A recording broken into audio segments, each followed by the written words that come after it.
저는 오늘 설교를 준비하기도 그랬고 또 설교를 하면서도 하나님이 주시는 정말 기쁨이 있었습니다. 왜냐하면 너무나 놀라운 축복에 대하여 전하는 시간이기 때문에 그렇습니다. 우리 그리스도인들은 너무나 놀라운 도움을 받으면서 사는 사람입니다. 성령님이시죠. 우리 안에 오신 하나님이십니다. 여러분 생각해 보세요. 하나님께서 우리 안에 오셔서 우리를 도우신다면 얼마나 놀라운 삶입니까? 성령께서 우리에게 오시는 이유는 우리가 하나님의 자녀라는 것을 확증하기 위해서 그렇습니다. 보증으로 오신 거예요. 우리가 하나님의 자녀라는 것을 확실하게 보증하는 것이 성령이십니다. 우리 안에 오신. 근데 그 성령님은 또한 우리가 하나님 앞에 갈 때까지 우리 약함을 도와주십니다. 26절에 보면 성령께서도 우리의 약함을 도와주십니다. 우리가 그런 사람입니다. 저도 그렇고 여러분도 그렇고 하나님이 마음에 오셔서 도와주시는 삶을 사는 사람들입니다. 정말 황홀할 정도로 놀라운 일이고 행복한 것 아닙니까? 성령님은 우리에게 뭘 도와주시나? 첫 번째는 기도를 도와주신다고 그랬습니다. 우리가 하나님께 드리는 기도를 도와주십니다. 26절에 보면 우리는 어떻게 기도해야 할지도 알지 못하지만 성령께서 친히 이루다 말할 수 없는 탄식으로 우리를 대신하여 간구하여 주십니다. 여러분 때때로 하나님께 기도를 어떻게 해야 될지 모를 때가 있잖아요. 또 내가 진짜 기도를 잘하는 걸까? 그런 생각이 들 때도 있잖아요. 또 어떤 때는 답답해서 그냥 주여라고 밖에는 부를 수가 없을 때도 있잖아요. 걱정하지 마십시오. 왜냐하면 성령께서 우리를 위해서 기도해 주시고 계시다는 겁니다. 여러분, 하나님은 우리 마음을 다 아십니다. 우리가 꼭 말로 기도를 안 해도 하나님이 우리 마음을 다 아십니다. 27절에 사람의 마음을 꿰뚫어 보시는 하나님께서는 성령의 생각이 어떠한지를 아십니다. 성령께서 하나님의 뜻을 따라 성도를 대신하여 간구하시기 때문입니다. 지난 금식성회 때 오신 분들은 들으셨고 또 보셨겠습니다만 임은미 목사님께서 케냐의 선교사로 계셨을 때 그때 이야기를 하시면서 우리가 어떤 때는 정말 기도할 수가 없어서 주여라고만 불러도 훌륭한 기도가 된다는 거예요. 우리가 주여라고만 불러도 하나님은 다 아신다는 거예요. 우리의 기도를. 정말 그렇습니다. 성령께서 우리에게 오신 이유는 우리의 기도를 도와주시려고 하심입니다. 우리가 때때로는 정말 막막해서 어떻게 기도해야 될지 모를 때 그냥 주여라고 밖에는 부를 수 없을 때 그때도 훌륭한 기도가 된다는 겁니다. 성령께서 오셔서 우리를 위해서 대신 하나님께 기도해 주시니까. 그러나 저는 오늘 이 시간에 여러분이 이 영상과 이 말씀에 너무 은혜를 받지 않았으면 좋겠어요. 은혜는 받았으면 좋겠는데 너무 은혜를 받지 않은, 너무 은혜를 받아서 이제부터 죽을 때까지 계속 주여만 부르는 이렇게 되지는 않았으면 좋겠어요. 그런 점이 약간 걱정이 됩니다. 성령께서 우리를 도와주세요. 우리가 기도를 제대로 못할 때도 우리를 얼마든지 도와주세요. 그러나 성령께서 우리가 평생 죽을 때까지 계속 주여만 부르라고 제대로 한번 하나님 앞에 제대로 된 기도도 못 드려보고 계속 그냥 주여만 부르라고 그냥 주님이 알아서 기도해 주시겠지 그러라고 이런 은혜를 주시는 건 아닙니다. 여러분, 오늘 이 말씀에서 우리가 진짜 주목해 봐야 될 구절이 있어요. 그것은 이루다 말할 수 없는 탄식으로. 성령께서 지금 우리 안에 오셔서 이루다 말할 수 없는 탄식으로 그렇게 기도를 해주신다는 거예요. 우리를 위해서. 그러면 이게 무슨 뜻이죠? 우리 형편이 그렇게 심각하고 문제가 깊다는 거잖아요. 아니, 문제가 깊지도 않고 심각하지도 않은데 성령께서 이루다 말할 수 없는 탄식을 하실 이유가 뭐가 있습니까? 성령께서 심각하게 보시니까 그렇게 기도하잖아요. 근데 우리는 그걸 몰라요. 성령은 아시고 그렇게 기도하시는데 우리는 우리 문제를 몰라요. 우리는 기도를 해도 성령께서 탄식할 만한 기도를 해요. 너는 어째서 그런 기도밖에 할 줄 모르니? 그런 기도만 하고 있다고요. 여러분, 우리가 기도하는 것을 실제로 녹음해서 우리 한번 같이 들어보실까요? 창피해서 고개를 못 들 거예요. 내가 밥을 먹을 때, 잠을 잘 때, 아침에 일어났을 때 이렇게 교회에 와서 그냥 이렇게 내 마음속에 일어나는 기도를 다 녹음해서 들어보면 결국은 좀 더 편하게 해주세요. 고통은 없애주세요. 좀 더 잘 살게 해주세요. 좀 더 잘 먹게 해주세요.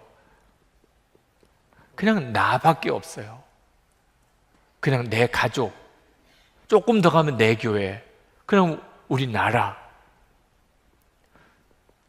우리 기도가 그런 기도밖에 안 된다고요.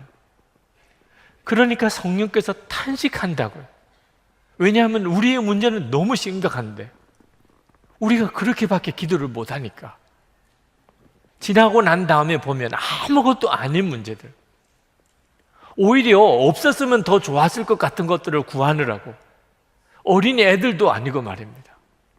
그런 수준의 기도밖에는 못하는 우리를 보시고 성령께서 이루다 말할 수 없는 탄식으로 기도를 하신다고요.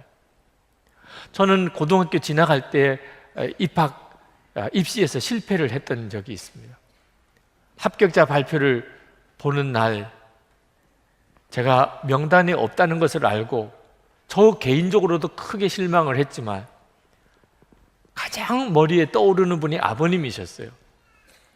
아버님이 저에 대해서 기대가 많으신 것 같은데, 그리고 제가 맞이고 제가 이렇게 입시에 실패한 것을 아버님이 얼마나 마음 아파하실까. 아버님 얼굴 뵐 면목이 없는 겁니다. 그런데 아버님이 아무렇지도 않으신 거예요. 그냥 아버님이 너무 태연하세요. 평상시와 똑같으세요. 얼굴 안색 하나 달라진 것이 없어요. 괜찮은 거구나. 아버님 아무렇지도 않으시구나. 그래서 저는 잘 먹고 잘 잤어요. 아버님이 괜찮으시니까 마음의 부담이 썩 없어졌죠. 그런데 며칠 뒤에 어머니께서 하시는 말씀이 제 마음을 쳤어요. 아버님이 며칠째 잠을 못 주무신다는, 도무지 잠을 못 주무신다는 거예요. 제 앞에서는 아무렇지도 않은 척, 제가 혹시라도 미안해할까봐, 제가 혹시라도 마음에 짐이 될까봐 저 앞에서는 전혀 아무렇지도 않은 척 하시면 잠을 못 주무신다는 거예요. 사실 우리가 자녀를 길러보면 자녀 문제는 본인보다도 부모가 더 안타까워하지 않습니까? 저는 아버님의 마음을 정말 잊지 못했어요.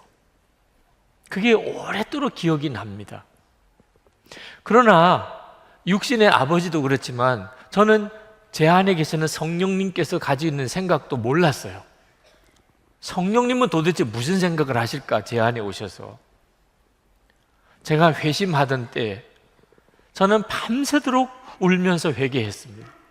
저는 제게 그렇게 회개할 제목이 많은 줄 몰랐어요. 성령께서 저에게 그걸 알게 하실 때 눈을 열어주시니까 밤잠을 자지 못하고 울면서 회개했어요. 그렇게 제 죄가 많은 겁니다. 그러니 여러분, 우리는 정말 알아야 할 것을 모르고 살아요. 우리 안에 성령님께서 왜 오셨겠습니까? 진짜 눈을 떠야 될 것, 정말 보아야 될 것, 정말 알아야 될 것, 정말 기도해야 될 것을 알게 하시려고 하심입니다. 어느 집사님이 저에게 굉장한 오해를 하시고 아주 거짓 소문을 교회에 퍼뜨린 적이 있었습니다.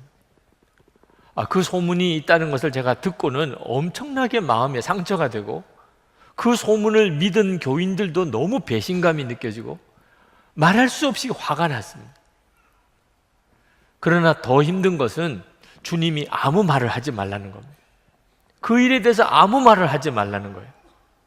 그러니 저는 사람들이 저를 오해해서 거짓 소문을 믿는 줄 알면서도 말하거나 설명하거나 해명을 못하는 거죠. 그건 정말 죽는 것 같았어요. 기도도 할 수 없었어요. 내가 이러다가 진짜 속이 썩어서 죽겠구나 그런 생각이 드는데 나도 모르게 튀어나온 기도가 나는 죽었습니다. 하나님, 유기성이는 죽었습니다. 정말 제가 죽지 않으면 견딜 수 없다는 느낌이 들었어요. 그 기도를 한 10번은 한 것 같습니다. 나는 죽었다는 고백을. 근데 참 놀라운 일이 벌어졌어요. 너무나 놀라운 평강이 갑자기 마음에 임하는 겁니다. 아, 이것이 죽음인가 보다. 그런 생각이 들었어요. 억울한 마음도 없어지고 분노도 사라지고 섭섭한 마음도 사라지고, 그러니까 진짜 살 것 같은 거예요. 이제 무슨 기도를 해야 될 것 같은데 무슨 기도를 해야 되나? 그래서 주님의 마음을 주십시오. 뭐라고 기도해야 될지 주님은 아시지 않겠습니까? 주님의 마음을 주십시오. 그 순간에 갑자기 애통함이 밀려오는데 그냥 펑펑 울었어요. 지금까지 그렇게 많이 울은 적이 없어요. 너무너무 울었어요. 나중에는 지쳐서 울 수가 없을 정도까지. 그때 제 마음속에 언뜻 떠오르는 생각이, 내가 왜 우나? 내가 왜 우는지도 모르고 울었다니까요. 그때 깨달은 것이, 내가 주님의 마음을 달라고 그랬지. 주님의 마음을 주십시오. 이루 다 말할 수 없는 탄식, 그게 성령의 마음이라는 것을 저는 그날 처음 경험했어요. 성령께서 제 마음에 오셨다는 건 믿었지만 성령의 마음은 그날 처음 경험했어요. 어떤 소문 때문에 목회 못하겠다고, 너무 억울하다고, 너무 속상하다고 그러는 목사를 보시는 주님의 마음은 화를 내시는 것도 아니고 애통함이셨다. 이놈아, 그게 그렇게 힘드냐? 너는 그것도 못 견디냐? 교회 안에서 서로 말도 안 되는 소문들, 말들이 또 오고 가는 이런 현상을 보시는 주님의 마음은 화를 내시기보다는 애통함이셨어요. 여러분들도 한번 가족을 위해서 하나님 마음을 주세요. 여러분 교인들을 위해서, 또는 여러분 주변에 정말 용서가 안 되는 사람, 진짜 미운 사람, 정말 그 사람은 죽었으면 좋겠다고 생각하는 사람, 만약에 있다면 그 사람을 향한 주님의 마음을 한번 달라고 해보세요. 울지 않고 견딜 수 있는 사람 없을 겁니다. 우리가 주님의 마음을 너무 모르는 거예요. 주님의 마음을 모르니까, 그러니까 우리는 아무것도 아닌 문제를 가지고 기도하는 거예요. 성령께서 우리 안에 오셨을 때 얼마나 그 일이 답답하시겠습니까? 너는 진짜 기도할 제목이 따로 있는 거야. 그러므로 여러분, 성령의 도우심을 받아야 됩니다. 우리가 하나님 앞에 기도를 제대로 해야 우리가 제대로 살게 됩니다. 구하면 주신다고 그랬거든요. 잘못 구하면 이건 심각한 문제가 되는 겁니다. 그런데 우리가 어떻게 모든 걸 다 알고 기도할 수 있겠어요? 성령님이 그래서 오신 거예요. 성령님이 우리를 그래서 도우시는 거예요. 여러분, 하나님은 우리 마음을 다 아십니다. 모르실 수가 없지요. 우리 마음에 와 계시니까. 27절에 사람의 마음을 꿰뚫어 보시는 하나님께서는 성령의 생각이 어떠한지를 아십니다. 여러분, 이건 정말 놀라운 축복입니다. 하나님과 마음이 완전히 통하는 관계입니다. 우리는 하나님과 우리는 마음이 완전히 통해요. 하나님이 우리 안에 오셔서 우리 마음을 다 아시죠. 우리도 하나님을 그렇게 알게 되어 있습니다. 이건 엄청난 축복이고 놀라운 은혜입니다. 하나님과 이렇게 친밀한 관계. 다윗이 시편 19편 14절에 나의 반석이시오 나의 구속자이신 여호와여 내 입의 말과 마음의 묵상이 주님 앞에 연락되기를 원하나이다. 다윗은 자기 마음의 묵상이 주님께 연락되는 걸 알았어요. 마음이 생각만 해도 하나님이 아신다는 겁니다. 우리야말로 진짜 그렇습니다. 여러분, 하나님을 기쁘시게 하는 것은 어렵지 않아요. 아주 쉬운 일이에요. 여러분이 마음으로 하나님이 기뻐하시는 생각을 하면 하나님을 기쁘시게 할 수 있어요. 여러분의 마음이 하나님이 기뻐하는 생각만 하면. 그러나 이 말씀은 또 한편으로는 굉장히 두려운 말씀입니다. 우리가 만약에 성령께서 내 마음에 계시다는 것을 진짜 믿지 못하면, 그러면 우리는 마음으로 짓는 생각으로 하나님 앞에 엄청난 죄를 짓는 거예요. 하나님을 면전에 두고 우리가 막 거친 말을 하고 욕을 하고 화를 내고, 이게 말도 안 되는 일이죠. 만약에 우리가 눈을 떠서 하나님을 뵙는다면 이건 상상도 안 되는 일입니다. 그러나 하나님은 우리에게 은혜를 주셔서 성령으로 우리 안에 오셨어요. 그런데 우리가 마음속으로 누구를 향하여 화를 내면 그건 하나님께 짓는 죄예요. 내가 어떤 일로 인해서 나쁜 생각을 품으면 그건 하나님의 얼굴에다가 아주 먹칠을 하는 겁니다. 이런 죄를 짓고 사는 거예요, 우리가. 성령의 근심이라고 그랬습니다. 에베소서 4장 30절에. 성령께서 왜 근심하시나요? 하나님을 진짜 믿지 않고 마음에 이 생각 저 생각 말도 안 되는 더럽고 끔찍한 생각을 품고 사는 성도들 때문에 근심하시는 거죠. 우리 안에 오셨으니. 이건 얼마나 불행한 일이겠습니까? 성령님은 우리를 도와주시려고 오셨는데 우리가 그 사실을 진짜 믿지 못하면 오히려 우리는 하나님 앞에 얼마나 큰 죄를 짓고 사느냐 말입니다. 성령께서 그것을 깨우쳐 주시려고 하시는 거예요. 우리의 마음이 어떤지를 깨우쳐 주시려는 거예요. 여러분, 성령의 사람은 성령의 어떤 특별한 체험을 했거나 또는 기적을 경험을 한 사람을 말하는 게 아닙니다. 바로 이루다 말할 수 없는 탄식을 가지고 기도하시는 주님의 마음을 아는 사람이에요.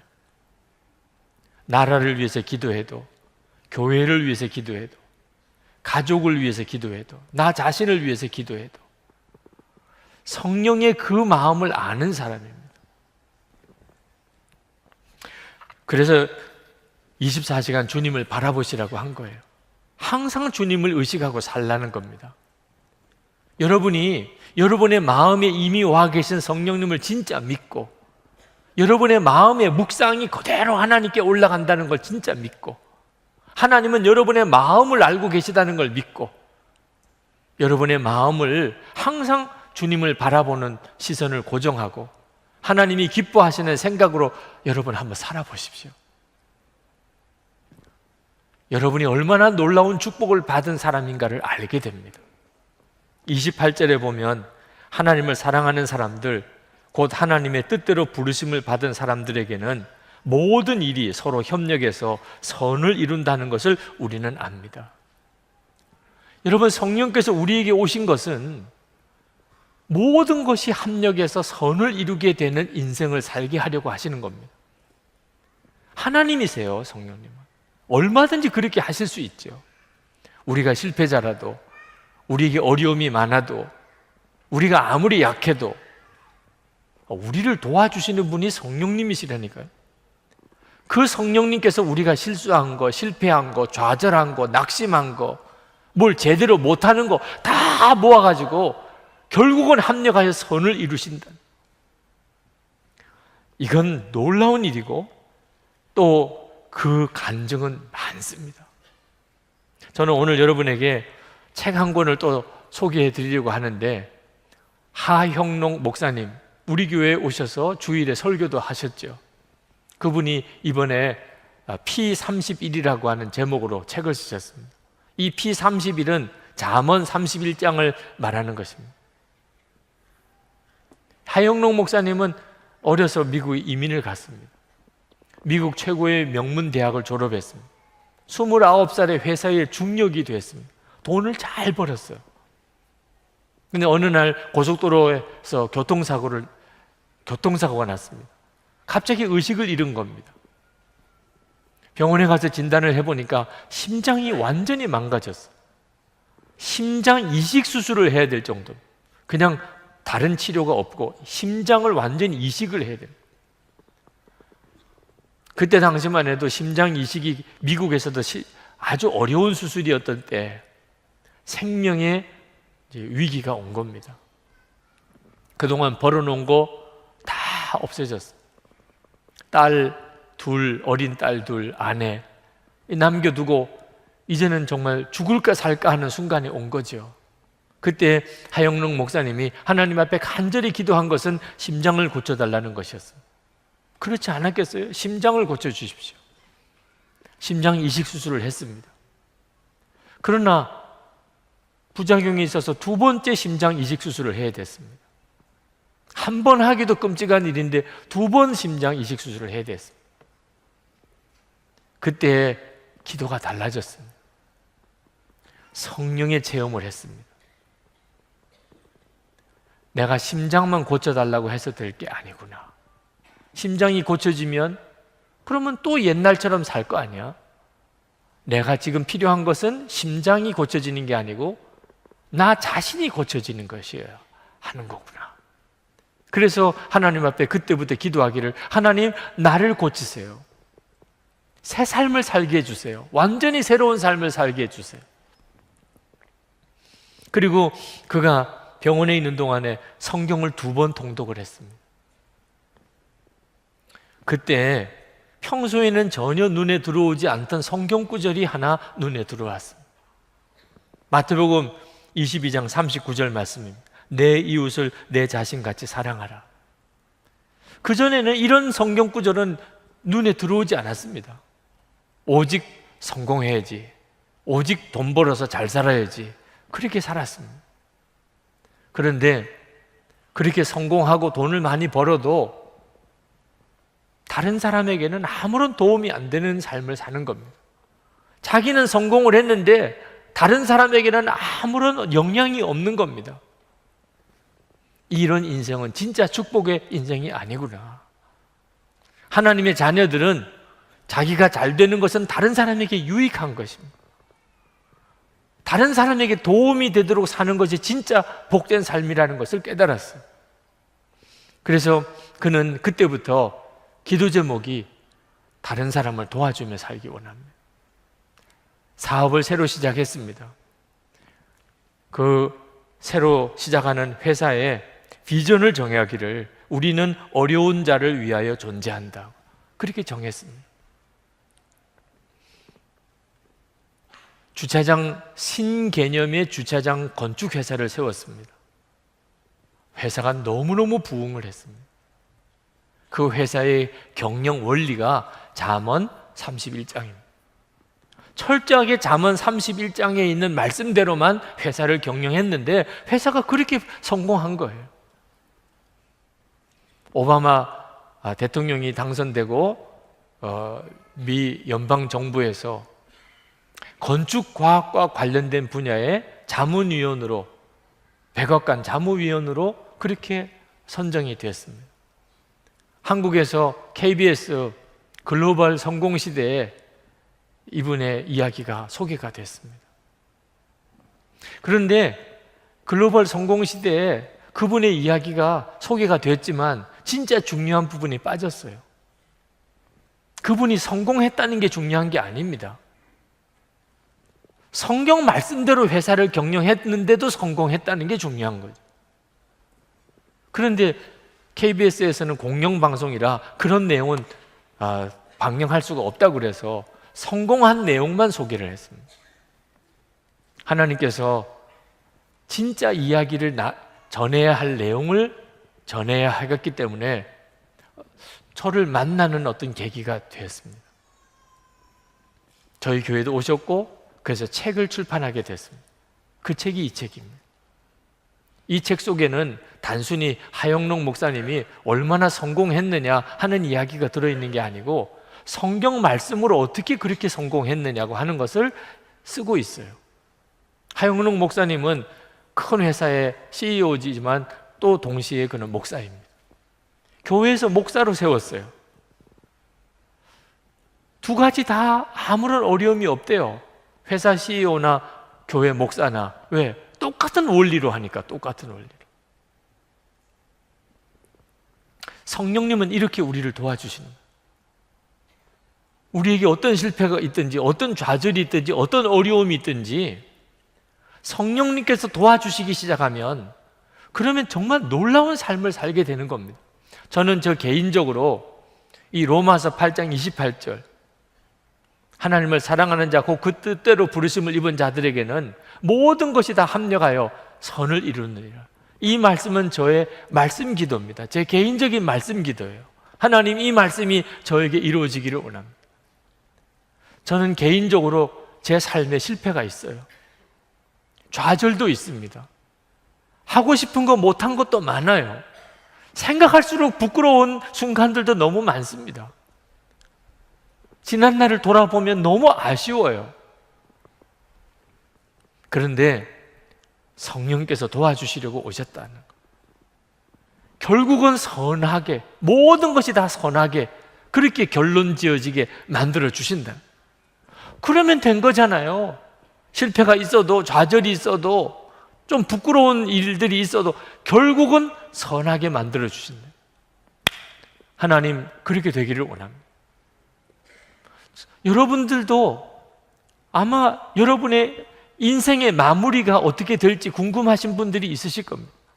내 인생은 정말 해피엔딩으로 끝날까? 여러분들도 실패가 있으실 거예요. 좌절도 있으실 겁니다. 낙심스러운 것도 있으실 거예요. 지금도 절망 가운데 있는 분도 있으실 거예요. 그래서 성령님이 오신 거라니까요. 성령께서 여러분을 도우시려고. 여러분들이 실패하고 좌절하고 낙심하고 모든 것들을 다 협력하여 결과적으로는 선을 이루게 만들어 주신다니까. 여러분, 그 성령님이 이미 여러분 안에 오신 걸 모르십니까? 그 성령님을 주목하시고 사셔야 돼요. 문제는 우리가 정말 모든 것이 협력하여 선을 이루는 그 사람에 해당되느냐 하는 거겠죠. 정말 그렇게 하나님은 나를 택하셨을까요?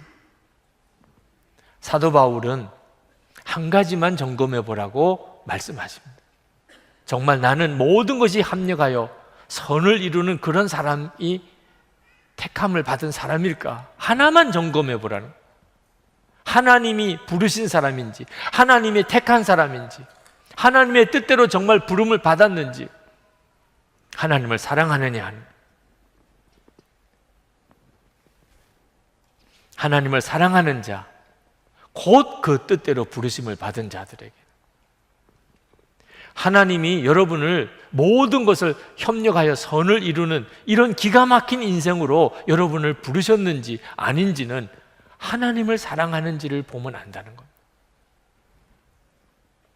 예수님께서도 요한복음 14장에서 성령을 보내주실 것에 대한 약속을 하시면서 성령이 임하신 사람은 어떤 사람인가? 주님을 사랑하게 된다는 겁니다. 그리고 주님의 말씀대로 살게 되고 그리고 주님을 실제로 바라보게 된다는. 요한복음 14장 15절에 너희가 나를 사랑하면 나의 계명을 지키리라. 요한복음 14장 21절에 나의 계명을 지키는 자라야 나를 사랑하는 자니 나를 사랑하는 자는 내 아버지께 사랑을 받을 것이요 나도 그를 사랑하여 그에게 나를 나타내리라. 예수님께서 베드로가 예수님을 3번이나 부인하고 심지어 저주까지 하면서 낙심해서 고기잡이하러 떠나버렸습니다. 예수님은 그 베드로를 다시 사도로 다시 세우시려고 베드로를 만나러 가셨어요. 그리고 베드로에게 다른 말씀 안 하셨습니다. 한 가지만 물으셨어요. 내가 나를 사랑하느냐? 베드로는 정말 대답하기 힘든 질문이었습니다. 아니, 무슨 뻔뻔하게 무슨 얼굴로 예수님 사랑한다고 말할 수 있습니까? 예수님을 3번 부인하고 저주까지 했는데. 그런데 베드로는요, 그 속마음 중심에는 주님을 사랑하는 마음이 여전히 있었어요. 그렇게 미칠 것 같은 거예요. 자기 입으로 예수님을 3번씩이나 부인했긴 했지만 여전히 마음속에는 주님을 사랑하는 마음이 있어요. 그래서 베드로가 주님 아시잖아요. 주님 제 마음 아시잖아요. 제가 주님을 사랑하는지 안 하는지 다른 사람은 믿을 수 없다 그래도 주님은 아시잖아요. 내 속마음을 아시는 분이시잖아요. 그때 주님은 내 양을 먹이라 하고 다시 베드로를 사도로 세우셨다니까. 이 시간에도 여러분에게 물어보고 싶어요. 여러분, 하나님 사랑하십니까? 대답을 못 하실 분들도 있으실 거예요. 내가 하나님을 사랑한다고 과연 말할 수 있나? 나 같은 자도 하나님을 사랑한다고 말해도 되나? 그러나 여러분, 이 질문은 진짜 중요한 질문이에요. 하나님을 사랑하느냐고 이 질문에 여러분이 어떻게 대답하느냐에 따라서 여러분의 인생은 달라지는 겁니다. 여러분, 하나님을 사랑한다고 도저히 내가 말을 할 수가 없다고 생각되시는 분, 여러분의 마음을 한번 스스로 살펴보세요. 여러분의 마음 깊은 곳에 겨자씨만한 믿음으로라도 내가 하나님을 사랑하는 거는 있어. 내 생활은 지금 좀 엉망이야. 하나님 기뻐하는 뜻대로 산다고 말할 수는 없어. 그러나 지금 내 마음 깊은 곳에는 하나님을 사랑하는 마음이 겨자씨만한 믿음이라도 있느냐고 물으시면 있지. 여러분, 오늘 예배를 드리면서 설교를 들으시면서 여러분이 아시잖아요. 여러분의 마음에 실제로 여러분의 마음의 중심이 어떤지. 다들 너 거짓말이야, 너는 아니야 라고 그래도 여러분은 스스로는 아시잖아요. 내 속에 하나님 사랑하는 마음이 있어. 여러분, 그게 기적인 걸 모르세요? 구원받지 못한 사람, 불신자들에게는 겨자씨만한 것도 없어요. 하나님을 사랑하는 마음이 도무지 없다고 해요. 구원받지 못한 사람에게는. 여러분에게 하나님을 사랑하는 마음이 겨자씨만큼이라도 있다면 성령께서 여러분 안에 계신 거예요. 성령께서만 그렇게 하실 수 있는 거니까. 언제까지 그 겨자씨만한 믿음으로만 사는 거는 문제가 있죠.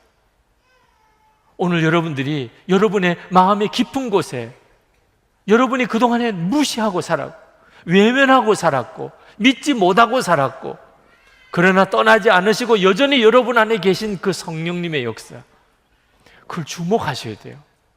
오늘은 정말 붙잡으셔야 돼요. 내 안에 진짜 계시구나. 오늘 여기 교회에 오기까지 이건 도대체 무슨 역사지? 여러분, 여러분의 인생이 얼마나 복을 받았는지 아셔야 됩니다. 하나님이 여러분을 도우시려고 여러분의 마음에 와 계시다니. 이제는 여러분이 그것을 진짜 믿으시고 성령님께 반응하셔야 돼요. 성령님께, 성령님 저를 도와주세요. 성령님 저를 인도해 주세요. 성령님, 제가 뭘 깨닫지 못하는 거 있습니까?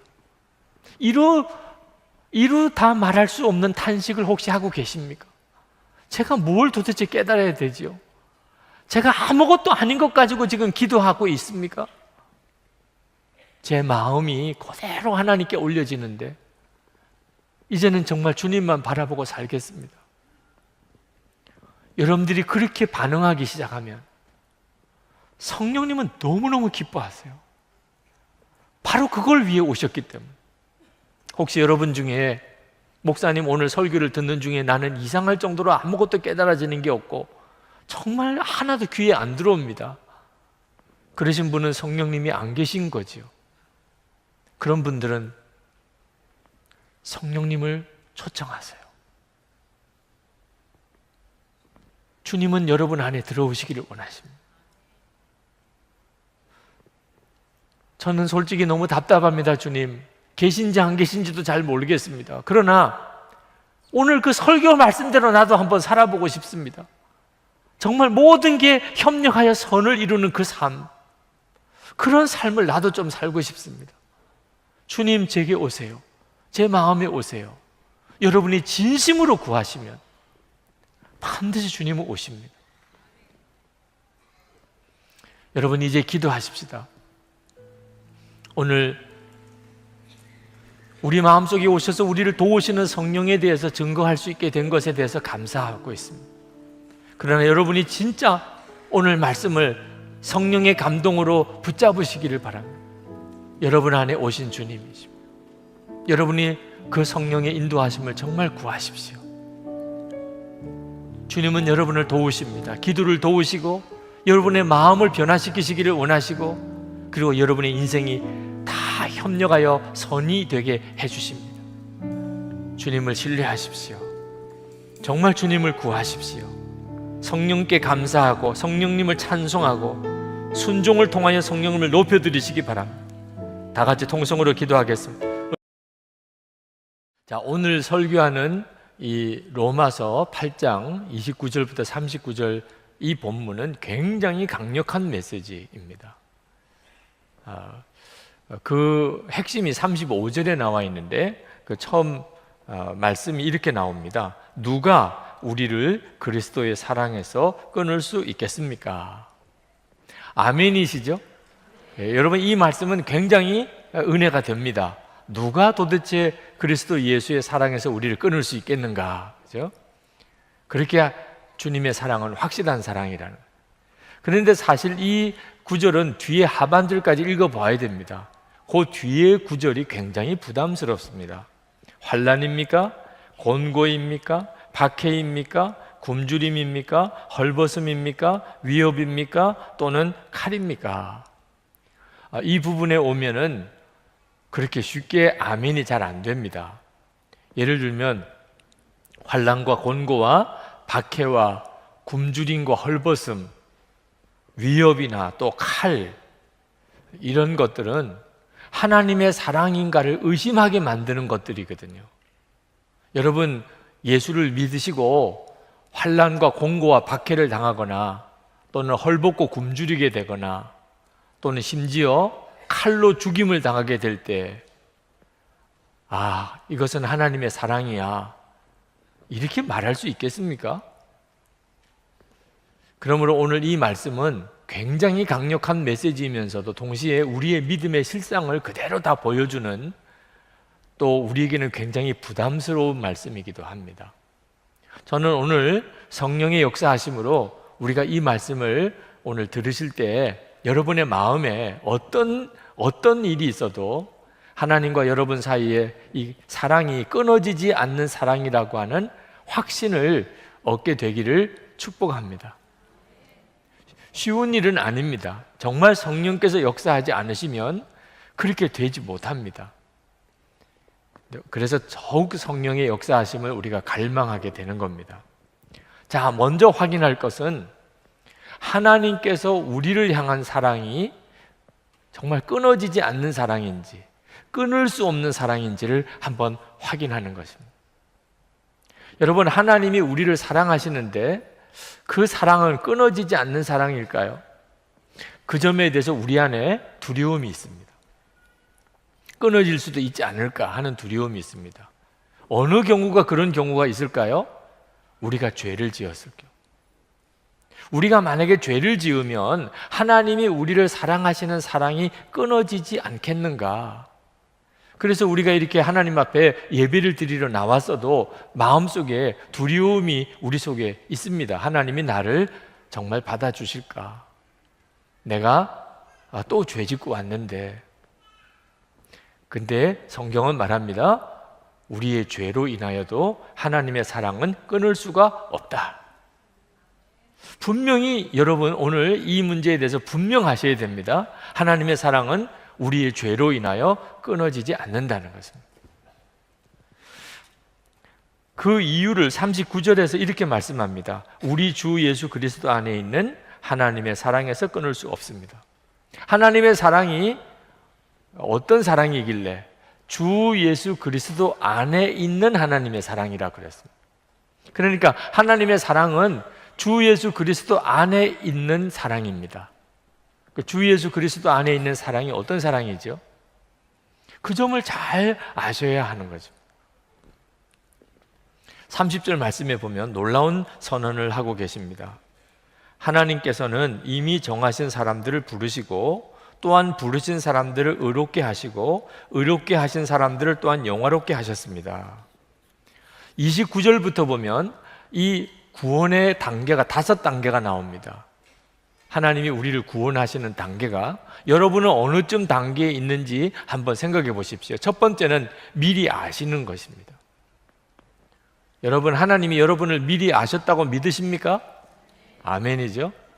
그리고 두 번째는 택하시는 것입니다. 여러분, 하나님이 여러분을 택하셨다는 사실을 믿으십니까? 아멘이죠. 세 번째는 부르셨다는 것입니다. 여러분, 하나님이 여러분을 부르셨다는 것도 믿으십니까?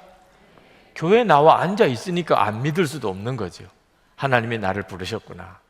자, 세 번째 단계까지는 아멘입니다.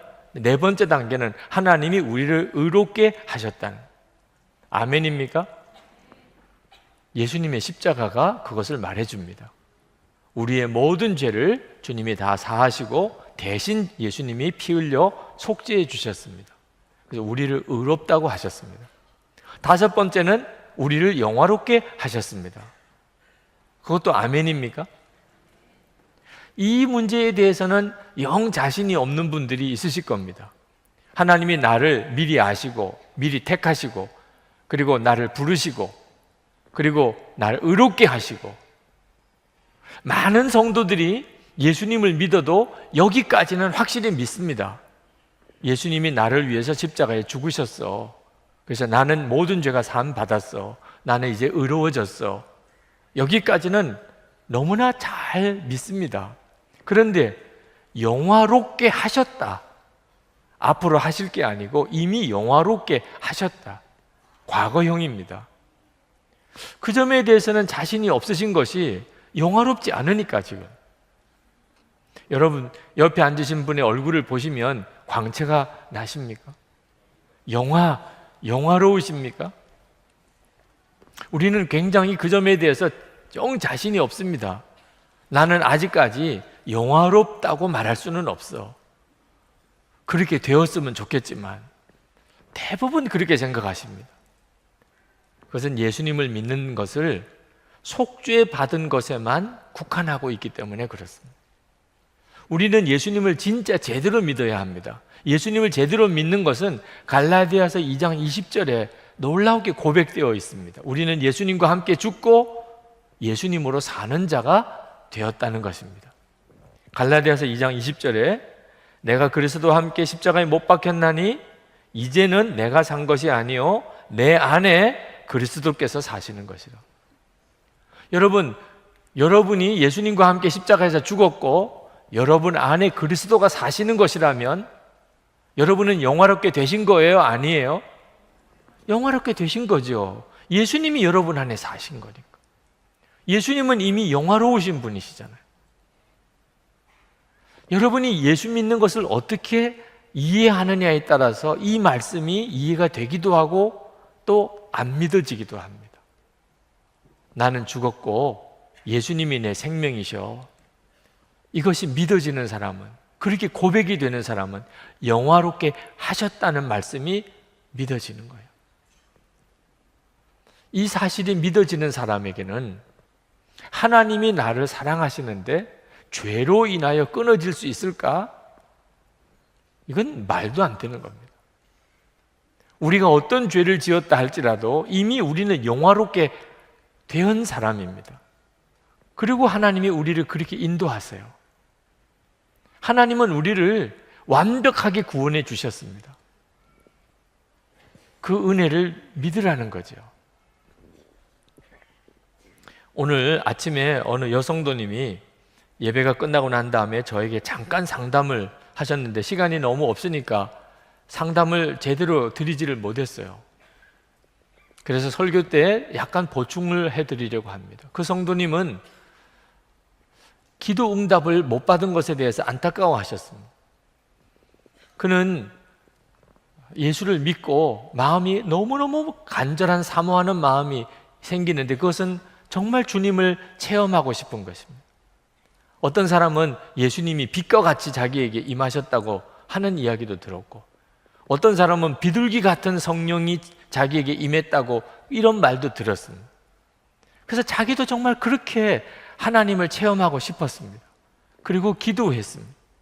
기도했으면 받은 줄로 믿으라고 그래서 지금 기다리고 있습니다. 그런데 자기는 도무지 그런 은혜를 못 받고 있다는 겁니다. 목사님, 도대체 왜 나에게는 하나님이 그런 은혜를 안 주시는 건가요? 제가 그 성도님에게 말씀을 드렸어요. 성도님, 이미 성도님은 비둘기같이 성령이 임하시거나 빛으로 주님을 만나시는 것과 비교가 안 되는 너무나 놀라운 은혜를 이미 받고 있는 것을 모르고 있기 때문입니다. 이미 성도님 안에 주님이 임하셨습니다. 주님이 이미 성도님 안에 임하셨어요. 그 갈급함이 말해주고 있는 겁니다. 성도님 안에 주님이 임하지 않았다면 성도님이 이 갈급함은 설명할 수가 없습니다.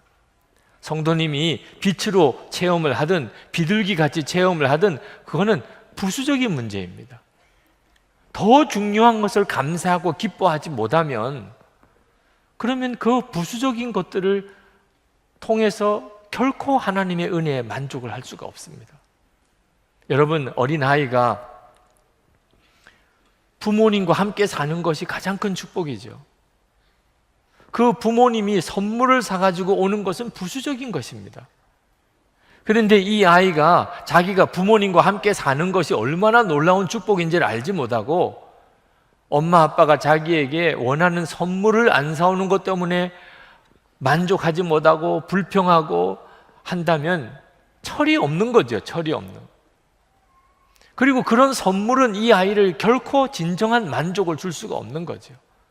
부모님과 함께 있다는 것처럼 놀라운 축복이 어디 있나요? 여러분이 이미 충분한 은혜를 받았습니다. 여러분 안에 계신 주님이십니다. 예수님께서 여러분 안에 계시다는 것이 여러분이 충분한 은혜를 받고 있는 증거인 것입니다. 이런 체험도 저런 은혜도 다 부수적인 것들입니다.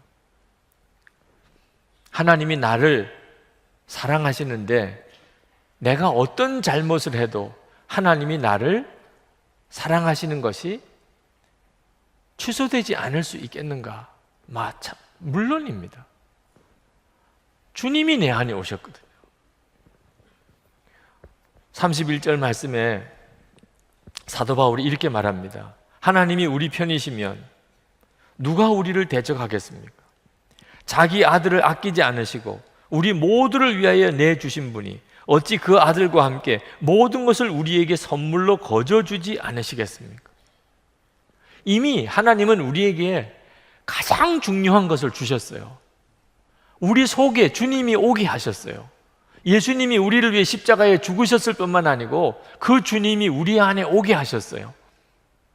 그렇다면 그 무엇이 도대체 우리를 하나님의 사랑에서 끊을 수 있겠느냐 말입니다. 우리가 죄를 지으면 항상 이 문제에 대해서 흔들립니다. 하나님이 진짜 나를 지금도 사랑하실까? 여러분, 성경을 정확히 아셔야 됩니다.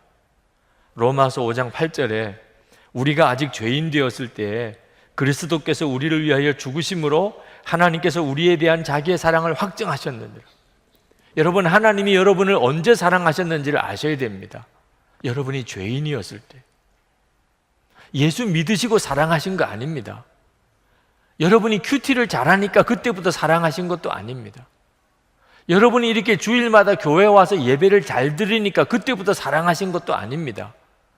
여러분이 진짜 말할 수 없는 죄인이었을 때 하나님은 여러분을 위해서 당신의 독생자를 주시고 대신 십자가에 죽게 하심으로 여러분을 향한 사랑을 확증하셨습니다.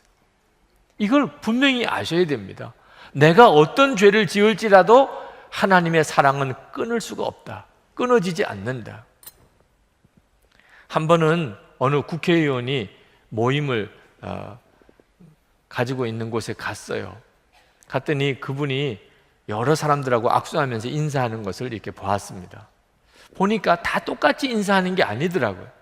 어떤 사람하고 인사할 때는 그냥 손만 내밀고 고개만 까딱거리고 그렇게 인사하기도 하고, 어떤 사람하고 인사할 때는 정말 팔이 떨어지라고 막 그렇게 두 손으로 잡고 인사를 하는 걸 보고, 이분이 사람이 다 똑같이 좋은 게 아니구나, 이런 생각이 들었었어요. 여러분, 오늘 여러분들이 하나님 앞에 예배드리러 이렇게 오실 때 하나님은 여러분들을 어떤 식으로 반가워하셨을 것 같습니까? 너 또 왔냐? 난 너만 보면 숨이 탁 막힌다. 혹시 이렇게 하셨을 거다. 하나님이 나를 보시면은 오히려 하나님이 어색해 하셨을 거다. 혹시 그렇게 생각하시는 분이 이 자리에 한 사람이라도 있다면 그건 정말 몰라서 하시는 거예요. 결코 그렇지 않습니다. 하나님은 너무 기뻐서 펄쩍펄쩍 뛰면서 너무 반가워서 여러분들을 끌어안으시고 좋아하셨어요. 믿어지지 않으시는 분이 틀림없이 있으실 거예요. 목사님, 저를 몰라서 그러시지 저는 절대로 하나님이 그렇게 기뻐할 그런 사람이 아닙니다. 이사야 43장을 보면 거기에 이스라엘 백성들을 향하여 하나님이 이렇게 말씀합니다. 1절에 보면 너는 내 것이라.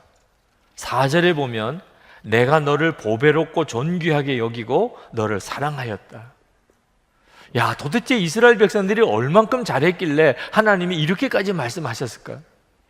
근데 참 실망스럽게도 8절에 보면 눈이 있어도 소경이요 귀가 있어도 귀머거리인 백성이라고 말씀하셨어요.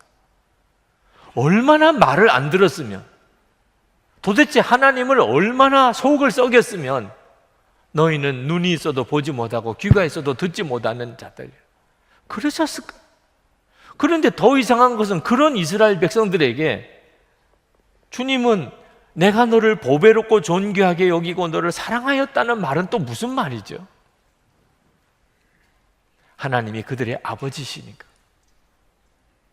그렇게 속썩이는 백성이지만 하나님께서 그들의 아버지시니까 이스라엘 백성들을 그렇게 말씀하신 거예요. 7절 말씀에 보면 이렇게 쓰셨습니다. 내 이름으로 일컫는 자 곧 내가 내 영광을 위하여 창조한 자라고 그들을 내가 지었고 만들었느니라. 이스라엘 백성들을 하나님이 창조하시고 만들었기 때문에 그렇게 속썩이는 자들이라도 하나님은 그들을 보배롭고 존귀하게 그리고 사랑하고 기뻐하셨다. 여러분, 우리들은 어떤 존재입니까? 예수님께서 대신 죽어주신 분, 그리고 그 영으로 우리 안에 오신 분이에요. 그런 사람입니다, 우리가. 그리고 우리 안에 오신 성령께서 우리가 하나님의 자녀임을 증거하십니다. 그렇다면 오늘 하나님께서 여러분이 교회에 오셨을 때 누구라도 말입니다, 오늘 이 자리에 계신 분 중에 어떤 사람이라도 기뻐한다는 말에 대해서 여러분이 의심할 수 있으시겠습니까? 정말 평소에 교회 안 나오시던 분, 오늘 정말 어떻게 한번 오신 분, 아마 하나님은 거의 미칠 지경이실 거예요. 좋아서. 그 섬을 여러분이 믿으셔야 돼요. 우리의 죄로 인하여 하나님의 사랑은 절대로 끊어지지 않습니다. 33절에 34절에 의롭다 하시는 분이 하나님이신데 누가 감히 그들을 정죄하겠습니까? 그리스도 예수는 죽으셨지만 오히려 살아나셔서 하나님의 오른쪽에 계시며 우리를 위하여 대신 간구하여 주십니다. 이런 사랑을 하나님이 우리에게 지금 베풀고 계십니다. 그런데 말입니다, 참 이상한 것은 이런 사랑을 하나님이 우리에게 부어주시고 계시는데도 우리가 불행한 것은 도대체 이게 또 어떻게 설명해야 됩니까? 그런 하나님의 사랑을 받으면서도 우리의 마음에 기쁨이 없고 우리의 삶에 감사가 없고 하나님의 역사와 영광을 드러내지 못하는 것은 왜 그렇지요? 하나님의 사랑을 짝사랑으로 만들어 버렸기 때문에. 여러분, 짝사랑해 보신 적이 있습니까? 짝사랑 받아본 적이 있습니까? 위로의 말씀을 드립니다. 정말 고통스럽습니다. 짝사랑은요, 하는 것도 힘들고 받는 것도 힘들어요. 사랑은 둘 다가 서로를 사랑해야 이게 정말 행복한 것이죠. 일방적인 사랑, 짝사랑은 엄청난 고통입니다. 그런데 하나님이 우리를 그렇게 사랑하시지만 짝사랑이 되어버렸어요. 하나님은 우리를 그렇게 사랑하시고 우리는 세상을 사랑하고, 이런 식으로 하나님의 사랑을 짝사랑으로 만들어 버렸기 때문에 우리의 삶에 그런 엄청난 사랑을 받고도 기쁨이 없는 것입니다. 그러므로 이 끊을 수 없는 이 사랑, 하나님과 우리 사이에 이 사랑이 진짜 우리에게 행복하려면 우리도 하나님을 사랑하는 사랑이 끊을 수 없는 사랑이어야 되는 것입니다. 여러분에게 그런 점에서 물어보고 싶어요. 여러분의 하나님을 향한 사랑은 끊을 수 없는 사랑입니까? 그건 어떻게 검증하지요? 여러분의 사랑이, 하나님을 향한 사랑이 끊을 수 없는 사랑이라는 것은 어떻게 검증하느냐 말이에요. 고난을 당해봐야 하는 것입니다. 고난을 당해봐야 여러분이 하나님을 향한 사랑이 끊을 수 없는 사랑인지를 알게 됩니다. 그래서 말씀하시는 거예요. 우리가 환난을 당하고 그리고 곤고하고 박해를 받고 굶주리고 헐벗고 그리고 위협을 당하고 또 칼로 죽임을 당하는 이런 순간이 왔을 때 비로소 우리 사랑이, 하나님을 향한 사랑이 진짜인지 끊을 수 없는 사랑인지를 알 수 있게 되는 겁니다. 마귀는 지금까지 신실한 성도들로 하여금 하나님을 사랑하지 못하게 만들려고 핍박을 통해서 얼마나 강하게 역사해 왔는지 모릅니다. 36절입니다. 성경에 기록된 바 우리는 종일 주님을 위하여 죽임을 당합니다. 우리는 도살당할 양과 같이 여김을 받았습니다. 한 것과 같습니다. 많은 성도들이 도살당하는 양과 같은 취급을 받았어요. 주님을 위해서. 마귀가 원하는 건 하나예요. 하나님 사랑하지 마. 하나님 사랑 믿지 마. 이것도 사랑이냐? 그런데 이 마귀의 시도는 항상 실패였어요. 오늘 사도 바울이 37절에서 고백합니다. 이기고도 남습니다. 개역 성경에는 넉넉히 이기느니라. 아무리 마귀가 우리에게 핍박을 주고 고난을 주고 그래도 우리는 넉넉히 이긴다. 이기고도 남는다. 어떻게 그게 가능하지요? 이 모든 일에서 우리를 사랑하여 주시는 그분을 힘입어서라고 이렇게 말씀하고 있습니다. 예수님 때문입니다. 우리 안에 오신 예수님 때문에 우리가 어떤 환난을 당하고 어떤 핍박을 당하고 어떤 손해를 본다 할지라도 하나님을 향한 우리의 사랑이 조금도 훼손되지 않습니다. 주님이신 거예요. 주님이 우리를 도와주시고 우리와 함께 하시고 우리를 인도하시기 때문에 교리로는 그렇게 안 됩니다. 지식으로 그렇게 안 됩니다. 오직 우리와 진짜 함께 하시는 예수님, 그분 때문에 우리가 고난을 당할지라도 하나님을 향한 사랑에 훼손이 없는 것입니다. 사도 바울이 확신하고 핍박당하던 초대교회 성도들이 가지고 있던 확신이 뭐였냐면 어떤 것도 그리스도 예수 안에 있는 하나님의 사랑에서 우리를 끊을 수 없다. 38절, 39절. 나는 확신합니다. 죽음도 삶도 천사들도 권세자들도 현재 일도 장래 일도 능력도 높음도 깊음도 그 밖에 어떤 피조물도 우리를 우리 주 예수 그리스도 안에 있는 하나님의 사랑에서 끊을 수 없습니다. 여러분들 사인할 수 있습니까? 나도 확신합니다. 나도 확신합니다. 그렇게 할 수 있겠습니까? 여러분, 속으시면 안 돼요. 형편이 어려우니까, 살기가 너무 힘드니까 하나님의 사랑을 믿을 수가 없다. 이거 완전히 거짓말입니다, 여러분. 그렇게 말하는 사람도 종종 있습니다. 너무 어려우니까 이제는 하나님의 사랑을 믿을 수가 없어. 여러분, 우리 안에 함께 하시는 주님을 우리가 알고 나면 형편 어려운 거하고 하나님을 사랑하는 거하고는 아무런 연관이 없습니다. 오히려 형편 어려운 것이, 고난이 더 축복이라고 느껴집니다. 미국 최초의 해외 선교사였던 아도니람 저드슨 선교사님, 그가 20대 초반에 미얀마로 선교사로 갔습니다. 그때 당시에 미얀마는 선교사들에게 있어서는 끔찍한 나라였습니다. 근데 이 아도니람 저드슨 선교사가 앤이라고 하는 자매를 사랑했습니다. 그는 미얀마로 선교사로 가기 전에 이 앤과 결혼하고 싶었어요. 결혼해서 같이 가고 싶었어요. 그래서 그 장인 어른에게 결혼을 허락해 달라고 편지를 썼습니다. 거기에 이렇게 썼습니다. 따님이 저랑 결혼하면 아버님은 바로 내년 봄에 따님과 헤어져 이 세상에서 다시는 보지 못하실 겁니다.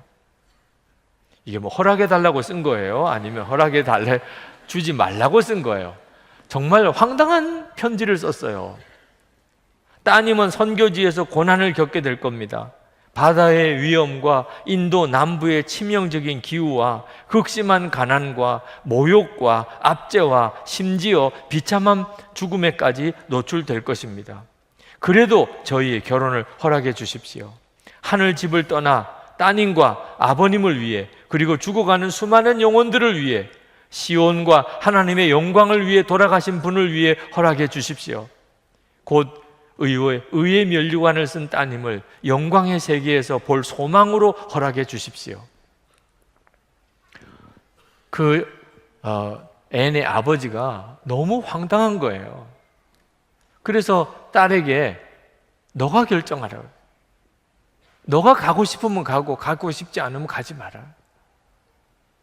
그 앤이 자기 친구 리디아 킴볼에게 이런 편지를 썼습니다. 하나님이 막지만 않으신다면 이 이교도의 땅에서 보낼 날이 기대가 돼.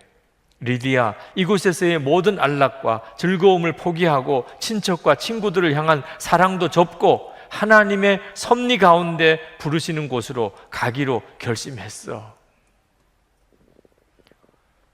이 앤 저드슨은 20대에 첫 아이를 낳고, 그리고 미얀마에서 죽습니다.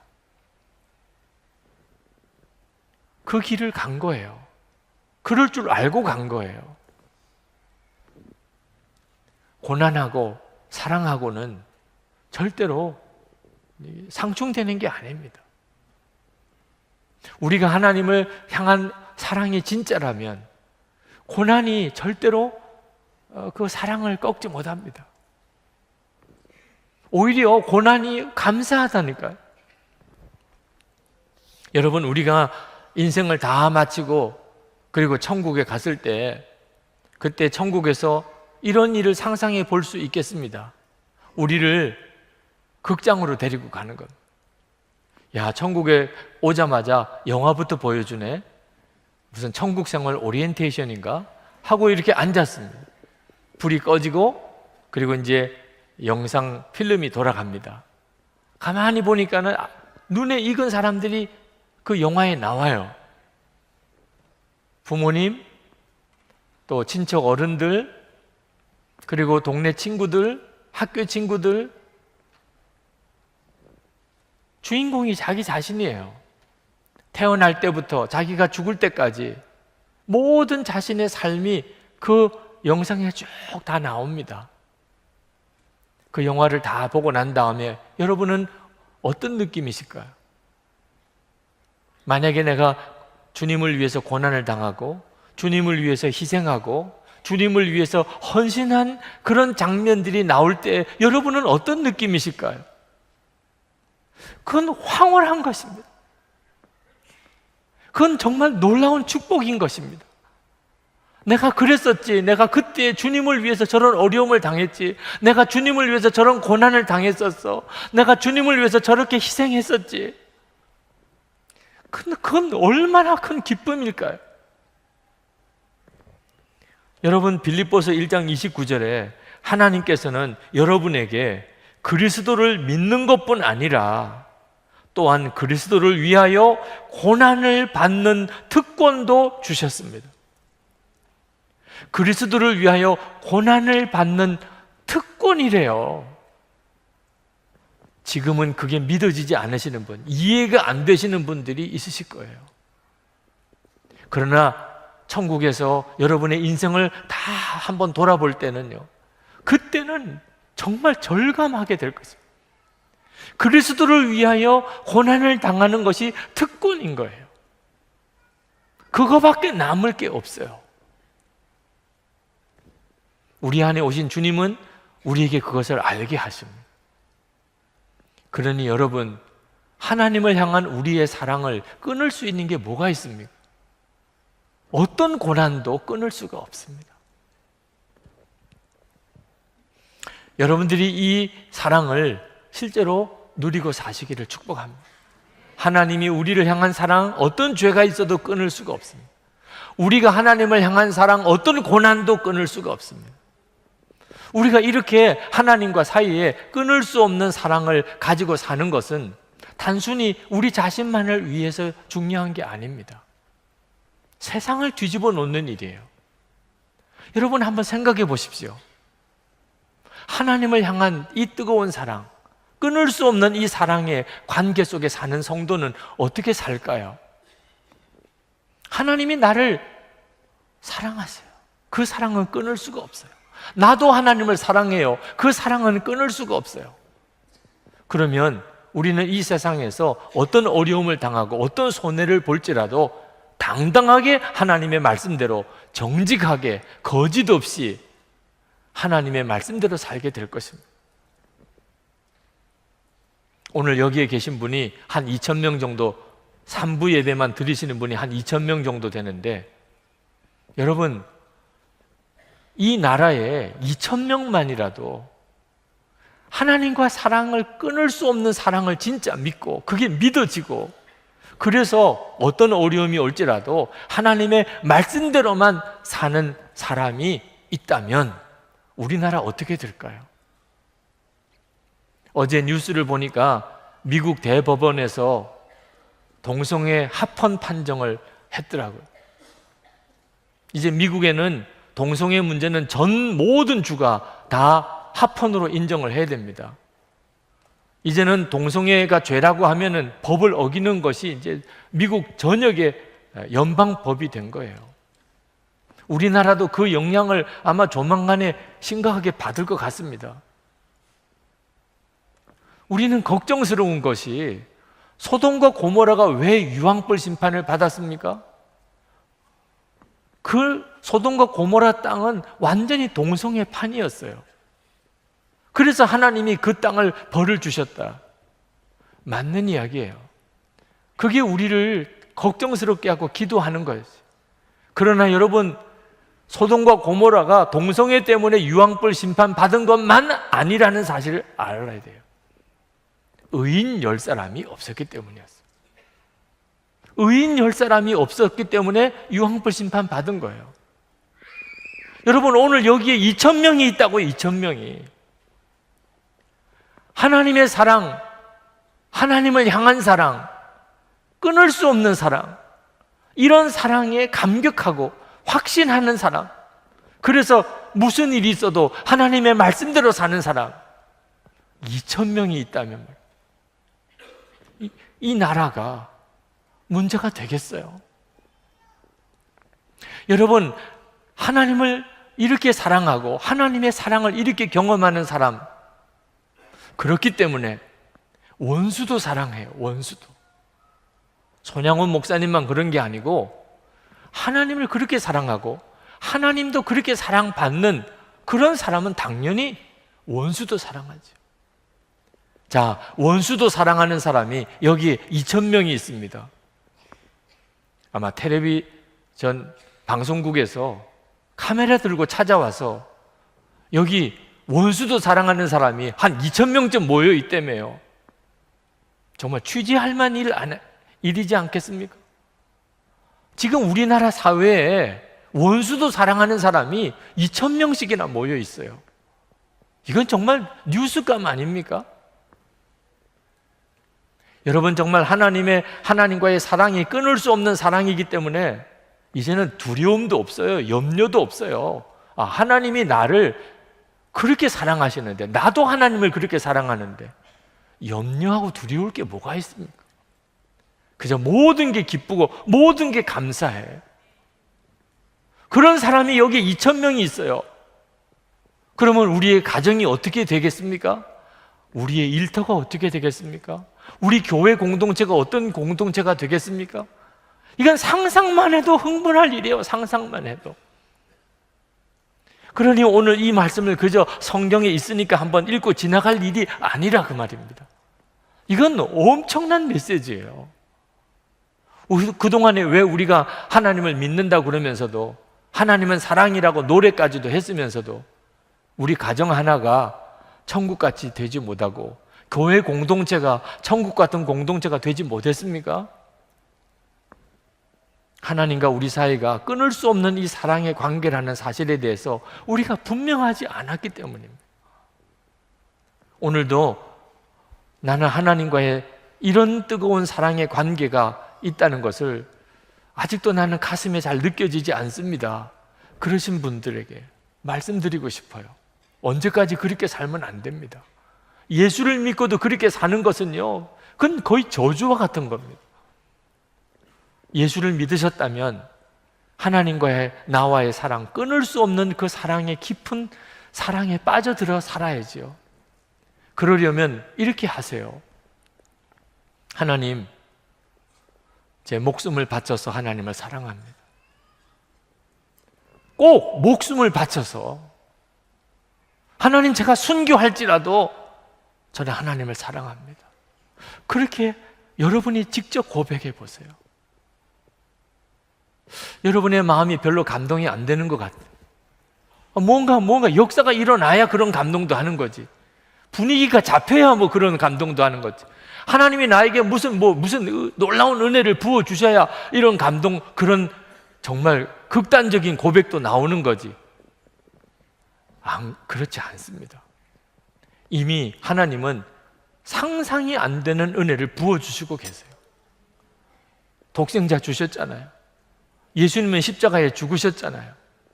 주 예수님은 이미 우리 안에 오셨잖아요. 하나님이 우리에게 뭘 더 어떻게 액션을 취하셔야 됩니까? 그게 짝사랑이 되게 해버리니까 문제가 된 겁니다. 여러분, 저도 하나님을 목숨을 다해 사랑하겠습니다. 이렇게 고백하라는 이야기는 하나님의 사랑을 짝사랑 되지 말게 해보라는 거예요. 여러분이 빛이신 주님 앞에 등지지 말고 돌아서시라는 거예요. 그러면 무슨 일이 벌어지는지를 보시라는 거예요. 이건 황홀한 일입니다. 여러분도 살고 가정도 살고 그리고 교회도 살고 나라와 민족도 사는 길입니다. 기도하십시다. 이 시간 하나님 앞에 여러분 정말 간절한 마음으로 기도하시기 바랍니다. 하나님이 우리를 부르신 것은 그 어떤 것으로도 끊을 수 없는 사랑의 관계로 부르셨습니다. 그 사랑의 관계 속에 사셔야 됩니다. 모두에게 허락하신 은혜입니다. 여러분이 주님께 기도하십시오. 그 사랑을 달라고 기도하지 마시고 이미 주셨으니까, 주님, 저도 목숨을 다해 주님을 사랑합니다. 여러분이 진정으로 여러분의 마음에서부터 믿음으로 기도해 보십시오. 비로소 여러분을 향한 하나님의 사랑을 여러분이 절감할 수 있게 되실 것입니다. 다 같이 통성으로 기도하겠습니다. 오늘 여러분들과 함께 나눌 설교는 하나님의 택하심, 우리의 구원에 있어서 하나님의 선택하심에 대한 은혜에 대한 말씀입니다. 우리 모두는 다 하나님의 선택하신 은혜를 받았습니다. 우리가 뭘 잘나서도 아니고, 우리가 뭘 잘해서도 아니고, 우리가 뭐 착한 사람이기 때문도 아니고, 전적으로 하나님의 긍휼로 하나님이 우리를 택하셔서 우리가 구원받았습니다. 하나님이 우리에게 요구하시는 것은 우리가 죄인이라는 사실을 고백하고 회개하고, 그리고 우리를 위해서 예수님이 십자가에 달려 죽으셨다는 사실을 정말 믿고 예수님을 영접하는 것, 그것밖에는 하나님이 우리에게 요구하시는 것이 없습니다. 그러면 누구든지 다 하나님의 자녀가 되는 축복을 받습니다. 이것은 정말 놀라운 복음입니다. 이 복음이 전 세계에 전해지고, 이제는 정말 몇 안 되는 족속 외에는 이 복음이 모든 족속에게 다 전해진 때에 우리가 있습니다. 이 십자가의 복음을 전하는 일에 가장 결정적인 공헌을 한 사람이 사도 바울입니다. 사도 바울을 이방인의 사도라고 그렇게 부르고 있죠. 근데 사도 바울에게 있어서 마음에 끊임없는 고통이 있습니다. 그것은 자기의 동족인 유대인들이 이 십자가의 복음을 거절한 겁니다. 유대인들은 구원은 하나님의 율법을 지켜서 되는 거라고 그들은 굳게 믿었습니다. 그 말은 하나님의 율법을 가진 유대인들 자기들만 구원을 받는다는 뜻이죠. 하나님의 율법이 없는 이방인들은 다 하나님이 지옥의 불쏘시개로 만들었다고까지 그들은 생각했습니다. 그러니까 하나님의 율법이 아니고 오직 예수님의 십자가의 구원을 믿기만 하면 구원받는다는 이 사도 바울이 전하는 이 복음을 유대인들은 너무너무 싫어했던 것입니다. 그래서 유대인들이 사도 바울이 전하는 복음을 거절하고 사도 바울을 말할 수 없이 핍박을 했습니다. 사도 바울에게 있어서의 마음의 고민은, 유대인들은 하나님이 택한 백성입니다. 그런데 어떻게 하나님이 택하심이 이렇게 취소될 수 있나? 하나님이 택한 백성이 어떻게 하나님의 복음을 거절할 수 있냐 하는 것. 유대인들은 하나님의 영광을 보았습니다. 그들은 하나님의 자녀라고 하는 그런 직분을 받았습니다.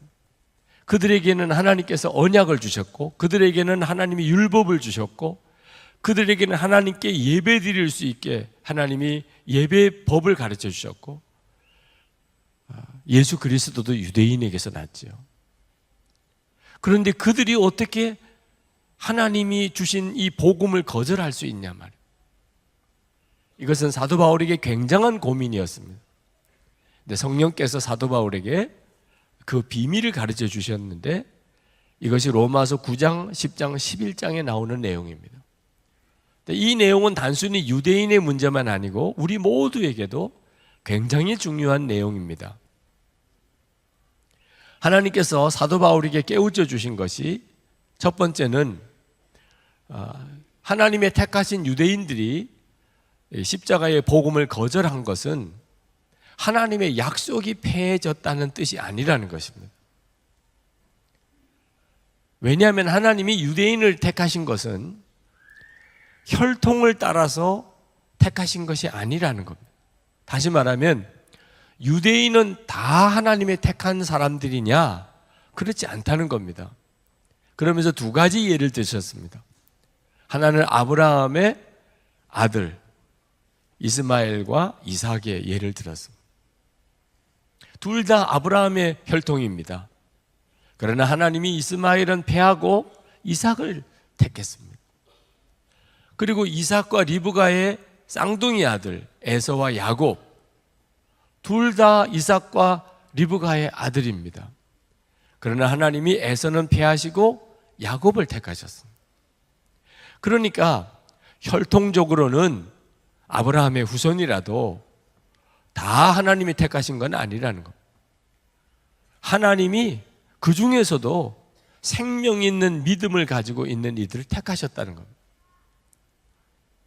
하나님이 유대인을 택하신 것은 단순히 유대인은 구원하고 다른 민족은 다 멸하기 위하여 유대인을 택하신 게 아니었습니다. 하나님이 유대인을 택하신 것은 사명을 주시려고 택하신 것이었습니다. 다시 말하면 유대인을 통하여 하나님의 영광도 보여주시고 언약도 주시고 율법도 주시고 예배도 주시고, 그리고 하나님께서 유대인을 통하여 그 혈통을 따라 예수 그리스도도 나게 하시고, 이것은 다 유대인을 통하여 이방인들을 구원하려고 하심이었습니다. 절대로 유대인만 구원하려고 하는 것이 아니었습니다. 그런데 유대인들은 자기들만 구원받는다고 생각했습니다. 그리고 그것을 자랑하고 교만해졌습니다. 그리고 이방인들은 무시하고 멸시하고 지옥의 불쏘시개라고 말했습니다. 이건 하나님의 택하심과 완전히 반대되는 것이었습니다. 그래서 유대인들이 복음을 거절하게 되고 그로 인해 이방인들에게 복음의 문이 열리게 된 겁니다. 그러나 하나님은 유대인들을 아주 버리셨나? 그게 아니고 나중에는 이방인들이 구원의 수가 다 찰 때가 되면 유대인들도 예수를 믿는 역사가 일어나게 될 것이라 로마서 11장에 나옵니다. 이것이 하나님의 계획이라는 것을 하나님이 사도 바울에게 가르쳐 주셨어요. 여러분, 하나님의 이 선택하시는 은혜에 대해서 여러분이 잘 아셔야 됩니다. 우리가 구원받은 것은 절대로 우리가 잘나서 우리가 뭘 잘해서 아닙니다. 우리가 구원받을 만한 무슨 선한 것이 있어서 우리가 구원받은 거 아닙니다. 전적으로 하나님의 은혜입니다. 오늘 로마서 9장 15절 16절 말씀을 다 같이 읽어보고 싶습니다. 하나님께서 모세에게 말씀하시기를 내가 긍휼히 여길 사람을 긍휼히 여기고 불쌍히 여길 사람을 불쌍히 여기겠다 하셨습니다. 그러므로 그것은 사람의 의지나 노력에 달린 것이 아니라 하나님의 자비에 달려 있습니다. 아멘. 여러분, 우리의 택함과 우리의 구원은 전적으로 하나님의 자비에 달려 있는 것입니다. 우리의 노력이나 의지 때문에 된 것 아닙니다. 이것이 하나님의 계획입니다. 그러면 어떤 분들은 이런 질문을 하게 될 것입니다. 목사님, 만약에 그렇다면 우리의 구원이 전적으로 하나님의 택하심에 달려 있는 거라면 지옥에 간 사람은 그러면 하나님이 버려서 된 겁니까? 그러면 지옥에 간 사람은 하나님 때문에 지옥에 간 거 아니겠습니까? 이런 질문을 할 사람이 있을 거예요. 18절 말씀을 보면 정말 더 그런 질문이 나옵니다. 18절에 그러므로 하나님께서는 긍휼히 여기시고자 하는 사람을 긍휼히 여기시고 완악하게 하시고자 하는 사람을 완악하게 하십니다. 여기서 보면 완악해진 사람은 하나님 때문이라는 거예요. 하나님이 그를 완악하게 하셨다는 겁니다. 근데 여러분, 이것은 성경을 정확하게 이해하고 있지 못하는 것입니다. 하나님이 마음이 선한 사람을 그를 구원하기로 정하지 않았기 때문에, 그를 지옥에 보내기로 결정하셨기 때문에 그 마음을 일부러 완악하게 만들어서 그를 지옥에 보냈다. 절대 그런 말씀 아닙니다. 하나님이 어떤 사람을 완악하게 하셨다는 말은 원래 그 사람의 마음이 완악하니까, 하나님을 대적하니까 하나님이 그냥 내버려 두셨다는, 그래서 그가 완악해졌다는 거죠. 그래서 성경이 말하는 하나님이 어떤 사람을 완악하게 했을 때는 그 사람이 본래 완악한 사람, 하나님 말씀대로 하고 싶은 마음이 없는 사람, 하나님을 대적하는 사람이었습니다. 애굽의 바로 왕이 전형적인 그런 사람이죠. 그때 하나님이 그 사람을 하나님을 대적하니까, 하나님의 말씀을 들으려고 하지 않으니까 내버려 두시게 됩니다. 그래서 그 사람이 완악해지게 되는 거죠. 하나님은 긍휼히 여길 사람을 긍휼히 여기시는 하나님이시라고 그랬습니다. 이 말은 누구도 하나님 앞에 섰을 때 하나님 왜 나를 긍휼히 여기지 않으셨나요? 라고 말할 수 없다, 그런 뜻입니다. 나는 정말 구원받고 싶었습니다. 나는 진짜 천국에 가고 싶었습니다. 그런데 하나님이 나를 도와주지 않으셨습니다. 내게는 은혜를 안 베푸셨습니다. 이런 말을 할 사람이 한 사람도 없을 겁니다. 한 사람도 없습니다. 하나님이 어떤 사람을 완악하게 하고 지옥에 가게 했다면 그는 하나님을 대적하는 사람이었습니다. 그래서 하나님이 그를 내버려 두신 것이죠. 얼마 전에 제 페이스북 컬럼에 동성애는 죄라고 하는 내용의 글을 올렸습니다. 그 내용은 그냥 성경에 있는 내용 그대로입니다. 제가 특별히 무슨 주장을 따로 한 것도 아니죠. 그런데 그 글에 달린 댓글이 엄청나게 많았습니다. 제가 그 댓글을 읽어보고 마음이 너무 아팠습니다. 정말 읽기도 민망할 내용들의 글들이 많이 달렸습니다. 제가 그 글을 읽으면서 우리나라가 언젠가는 우리 국민들이 다 하나님을 이렇게 대적할 때가 올지도 모르겠다. 아직은 아닙니다. 아직은 우리가 이 세상의 왕이 사탄이라고 그렇게 말하지만 여전히 이 세상은 하나님의 은혜로 덮고 있습니다. 그래서 사람이 완악해져도 아주 극단으로 가지 않습니다. 하나님이 어느 정도쯤으로 사람의 완악함을 다스리고 계십니다. 그러나 언젠가는 사람이 정말 하나님을 대적하기 시작하고 하나님의 말씀을 아주 거부하기 시작하면 그러면 하나님께서 은혜를 거두시게 됩니다. 그렇게 되면 사람의 완악함은 아주 극단으로 가게 됩니다. 그때가 이 세상이 정말 지옥과 같은 때가 되는 것입니다. 이것은 굉장히 두려운 일입니다. 로마서 9장 29절에 보면 이런 말씀을 하셨어요. 그것은 또한 이사야가 미리 말한 바 만군의 주님께서 우리에게 씨를 남겨주지 않으셨더라면 우리는 소돔과 같이 되고 고모라와 같이 되었을 것이다 한 것과 같습니다. 여러분, 지금 우리 세상은 여전히 하나님이 악한 자에게도 은혜를 주고 계십니다. 그래서 이렇게 살만한 거예요, 어느 정도. 그러나 사람이 하나님의 말씀을 계속 대적하면 그러면 결국은 하나님의 은혜를 거두십니다. 이건 무서운 세상이 오는 거예요. 그러므로 여러분, 나라와 민족과 열방을 위한 기도를 반드시 해야 합니다. 우리가 새벽 기도 때마다 나라와 민족과 열방을 위한 기도를 먼저 하고 있습니다. 꼭 여러분 함께 오셔서 나라와 열방을 위한 기도를 해야 합니다. 하나님의 은혜를 거두지 말아달라.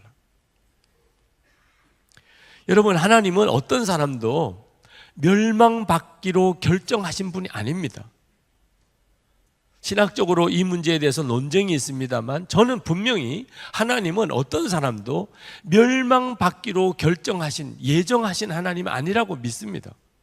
하나님은 누구든지 다 구원받기를 원하십니다. 성경에 나와 있어요. 요한복음 7장 37절을 봅시다. 명절 끝날 곧 큰 날에 예수께서 서서 외쳐 이르시되 누구든지 목마르거든 내게로 와서 마시라. 누구든지라고 그랬습니다. 예수님은 어떤 한 사람도 예외시키지 않았어요. 누구든지 구원받으라는 거예요. 사도행전 2장 21절에 누구든지 주의 이름을 부르는 자는 구원을 받으리라 하였느니라. 하나님은 누구든지 다 구원받기를 원하십니다. 여러분 성구사전에 누구든지라고 하는 항목을 한번 찾아보거나 인터넷 검색에서 성구 검색에 누구든지를 한번 찾아보십시오. 얼마나 많은 구절이 나오는지 깜짝 놀라실 겁니다. 정말 원하는 사람은, 구원받기를 원하는 사람은 다 은혜를 주십니다. 그런데도 멸망하는 사람이 있습니다. 그런데도 지옥 가는 사람이 있습니다. 그들은 하나님의 이 구원을 거절한 겁니다. 그래서 자기의 죄로 인하여 그들은 지옥에 가는 것입니다. 팀 켈러 목사님, 그분이 로마서 강해에서 케네디 제임스 목사님의 글 하나를 인용을 하면서 이 내용에 대해서 이렇게 설명을 했습니다. 어떤 사람에게 친구 5이 있는데 어느 날 이 친구 5이 은행 강도를 모의하고 있다는 것을 알았습니다. 그래서 그 친구를 찾아갔습니다. 한 자리에 모여서 은행 강도를 하려고 지금 의논하고 있는 중에 있었습니다. 제발 그렇게 하지 마라고. 그건 너희들이 다 죽는 일이라고. 그렇게 막았는데도 불구하고 이 5명의 친구들은 은행 강도 짓을 하려고 뛰쳐나갔습니다. 이 사람이 그 나가는 5명 중에 급하게 그냥 한 사람을 붙잡았습니다. 그리고 그 사람과 함께 뒹굴었습니다. 서로 치고받고 하면서도 절대로 그 사람을 놓지 않았습니다. 결국은 이 한 사람은 은행 강도 짓에 같이 동참을 못했고 나머지 4사람은 가서 은행 강도를 실행을 하고 그리고는 사람을 죽이고 그리고 경찰에게 또 총에 맞아 죽고 다른 사람은 붙잡혀서 결국은 사형을 당했습니다. 자, 이와 같은 일이 벌어졌을 때 은행 강도 짓을 모의했었지만 은행 강도를 실제로 하지 못했던 이 사람은 자기가 뭐 선해서 구원받은 거 아닙니다. 그는 여전히 멸망을 당할 그 사람입니다. 죽어 마땅한 사람입니다. 그러나 전적으로 택함을 받은 거예요. 4사람은 자기들의 죄로 인해 죽은 겁니다. 그러므로 여러분, 우리가 지옥에 간다면 그건 전적으로 우리 죄 때문입니다. 우리가 만약에 천국에 간다면 그건 전적으로 예수님의 은혜 때문입니다. 이것이 바로 하나님의 택하심의 은혜인 것입니다. 여러분들에게는 그러면 질문이 생길 겁니다. 나는 택함 받은 사람일까? 나는 그렇게 구원받기로 택함을 받았을까? 그런 질문이 여러분에게 있으실 거예요. 당연히 그런 질문을 하시게 될 겁니다. 그런 분에게 저는 2가지 확인해 보라고 권해드리고 싶습니다. 여러분이 정말 택함 받은 사람인지. 하나는 예수님을 진짜 영접했느냐 하는 겁니다. 예수님을 영접하셨습니까? 요한복음 1장 12절 13절 말씀입니다. 영접하는 자, 곧 그 이름을 믿는 자들에게는 하나님의 자녀가 되는 권세를 주셨으니 이는 혈통으로나 육정으로나 사람의 뜻으로 나지 아니하고 오직 하나님께로부터 난 자들이니라. 여러분이 예수님을 정말 여러분의 주님으로 구주로 영접했다면 여러분은 택함 받은 사람, 여러분은 은혜 받은 사람. 이건 정말 놀라운 은혜입니다. 또 하나 확인해 보시기 바랍니다. 하나님을 사랑하느냐 하는 것입니다. 하나님을 그냥 믿는 것도 아니고 사랑하느냐. 로마서 8장 28절에 우리가 알거니와 하나님을 사랑하는 자 곧 그의 뜻대로 부르심을 입은 자들에게는 모든 것이 합력하여 선을 이루느니라. 하나님을 사랑하는 마음은 아무에게나 있지 않습니다. 하나님이 택하여 은혜를 주신 사람의 마음에만 하나님을 사랑하는 마음이 있습니다. 그러므로 여러분이 예수님을 영접했었고 하나님을 사랑한다면 여러분은 축하받으실 사람, 정말 놀라운 은혜를 받고 있는 것입니다. 여러분이 뭘 잘나서도 아니고 잘해서도 아닙니다. 어떻게 내가 이런 은혜를 받았을까 스스로 놀랄 정도예요. 모든 사람이 다 그렇게 되는 건 아닌데 어떻게 나는 이렇게 하나님의 택하신 은혜를 받았을까? 하나님의 택하신 사람들을 보면은 다른 사람들보다 특별히 능력이 많아서 또는 자격이 있어서 또는 잘나서 그렇게 택함을 받은 게 아님을 알 수가 있습니다.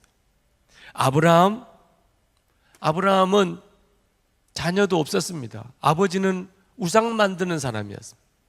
형이 자기보다 먼저 죽은 집안에 슬픔이 있는 사람이었습니다.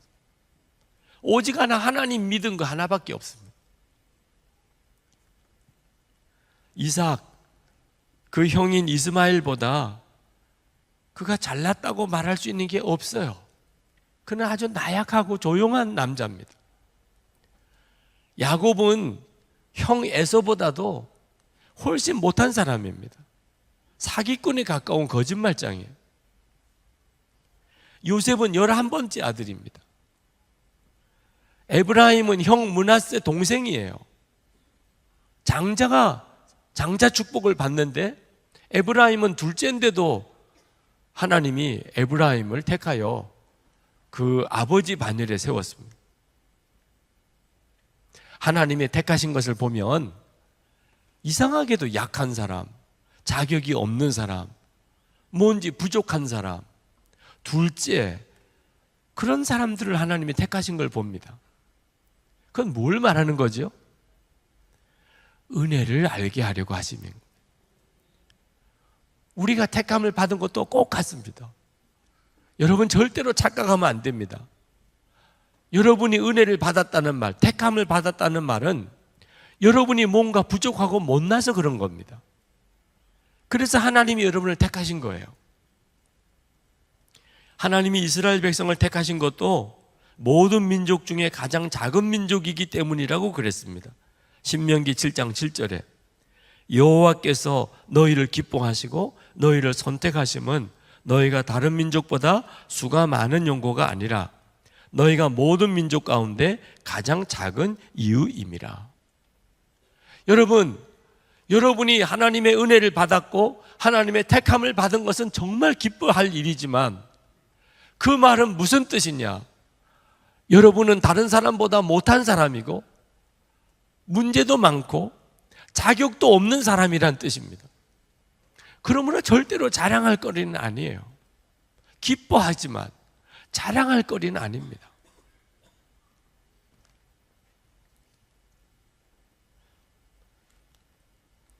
여러분이 진짜 하나님의 은혜를 받은 사람이라면 은혜 받은 사람의 마음이 있어요. 여러분이 정말 은혜 받은 사람인지 아닌지는 여러분의 마음의 특징이 있습니다. 그것이 바로 사도 바울에게 나타나고 있어요. 오늘 본문에 사도 바울은 이방인의 사도입니다. 그 말은 유대인들에게는 민족 배신자와 같은 의미예요.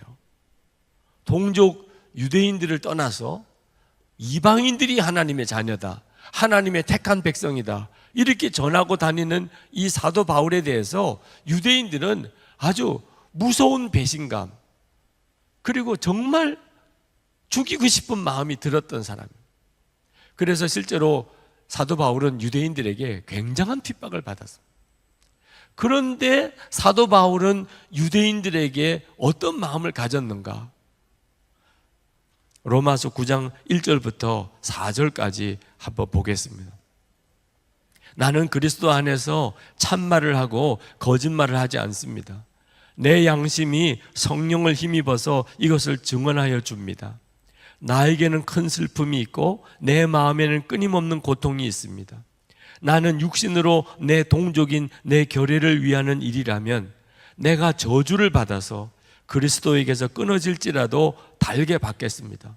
내 동족은 이스라엘 백성입니다. 여러분, 지금 이 말씀은요, 자기를 죽이려고 하는 동족들에게 하는 이야기예요. 유대인들은 사도 바울을 죽이려고 하는데, 사도 바울은 자기 동족 유대인들이 구원을 받을 수만 있다면 내가 그리스도에게서 끊어질지라도 내가 달게 받겠습니다.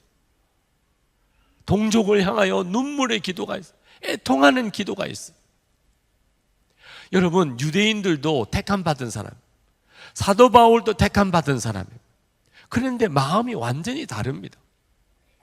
유대인들은 자기만 자랑하고 택함받았던 것을 교만하게 여기고 이방인들을 멸시하고 무시하고, 그런데 사도 바울은 자기를 죽이려고 하는 유대인들 동족을 향하여 자기가 그를 위해서 대신 죽을 수도 있다는 마음으로 기도합니다.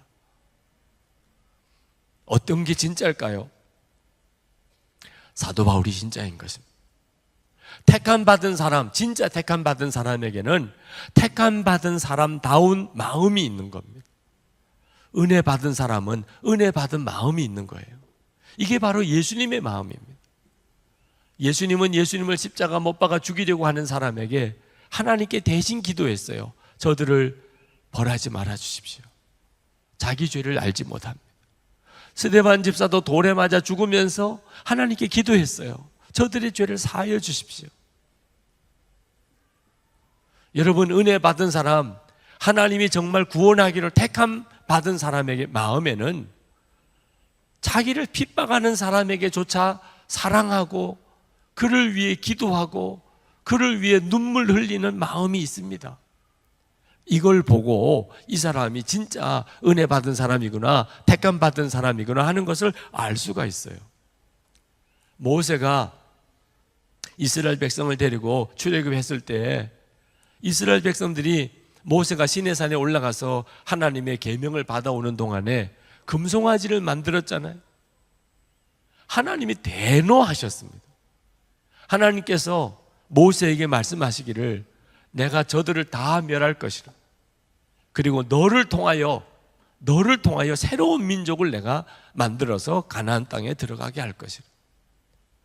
그때 모세가 어떻게 했습니까? 출애굽기 32장 32절에 하나님이여, 하나님께서 이 백성을 사하지 아니하시려거든 내 이름을 생명책에서 지워버려 주옵소서. 모세는 자기 동족을 이렇게 사랑했습니다. 동족의 죄를 위해서 자기가 대신 죽을 각오를 하고 기도했습니다. 이것이 은혜 받은 사람, 택함 받은 사람의 마음입니다. 이런 은혜를 받은 사람은 민족의식조차도 뛰어넘습니다. 지난 월, 화, 수, 목 나흘 동안 일본을 다녀왔습니다. 목사님 사모님 한 40분과 함께 일본에서 위지엠 리트리스를 가졌습니다. 둘째 날 후지산을 갔다가 내려오는데 우리 형제교회인 요코하마 영광교회 김경환 목사님께서 그 후지산에 대한 소개를 하면서 울먹거리시는 거예요. 그러면서 목사님 사모님들에게 여러분, 일본을 미워하시면 안 돼요. 일본을 사랑하며 기도해 주시기 바랍니다. 많은 한국 사람들이 이 후지산이 폭발하기를 원합니다. 그런 생각을 하시면 안 됩니다. 이 일본에 얼마나 많은 영혼들이 있고, 그리고 하나님이 얼마나 일본을 향하여 기도하게 하시는지를 목사님 사모님들은 꼭 기억해 주셔야 됩니다. 그분은 한국 분이에요. 그런데 한국 목사님 그분이 일본을 위해서 울먹이면서 일본을 미워하면 안 됩니다. 일본을 사랑해 주셔야 됩니다.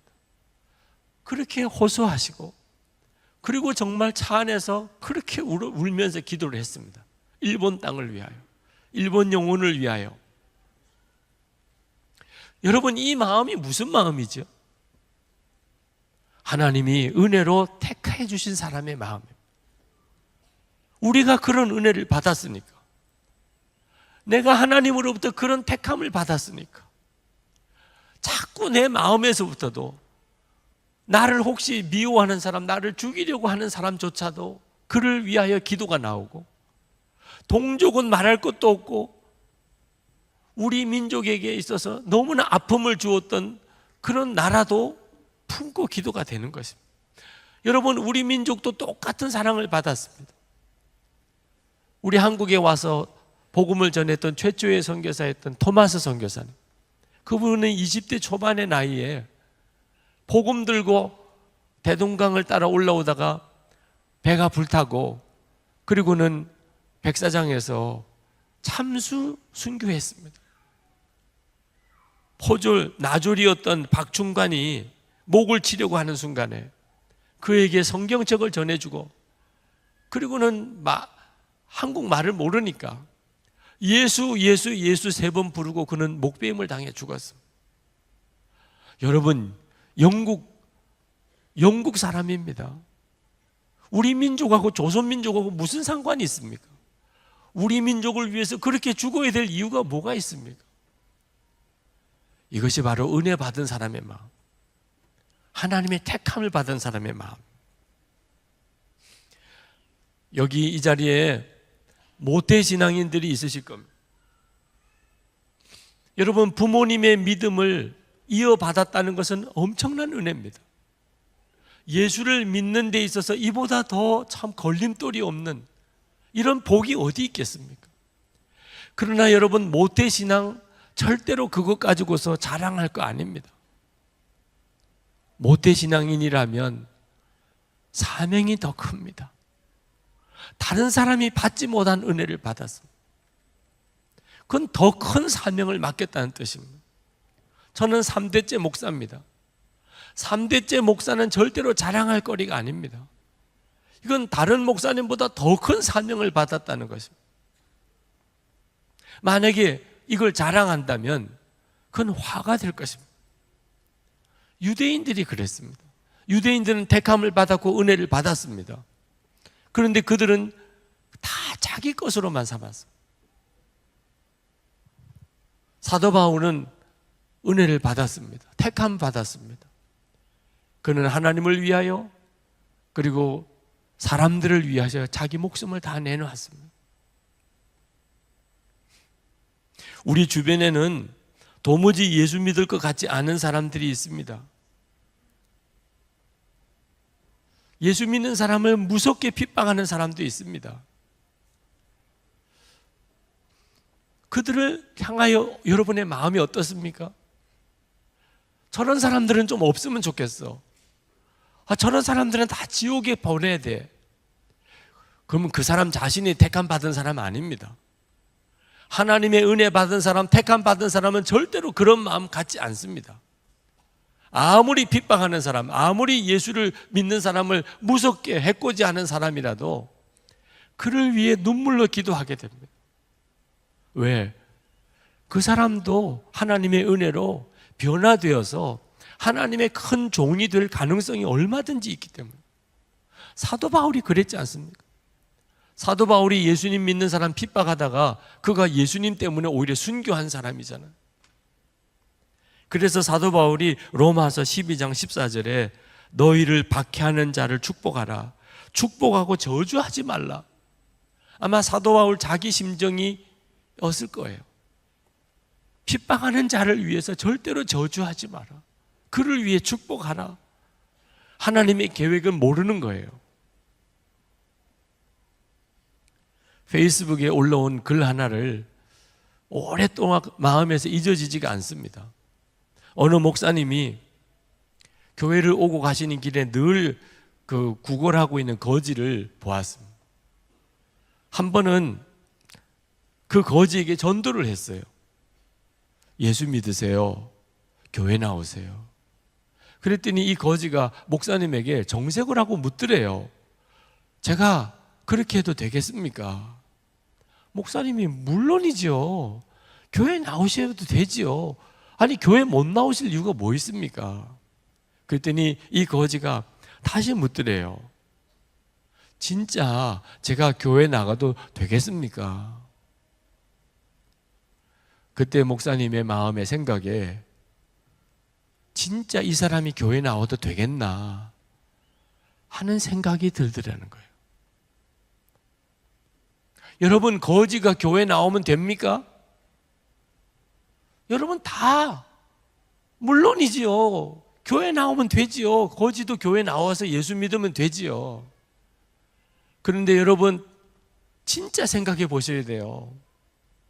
거지가 교회에 나오면 어떤 대우를 받겠습니까?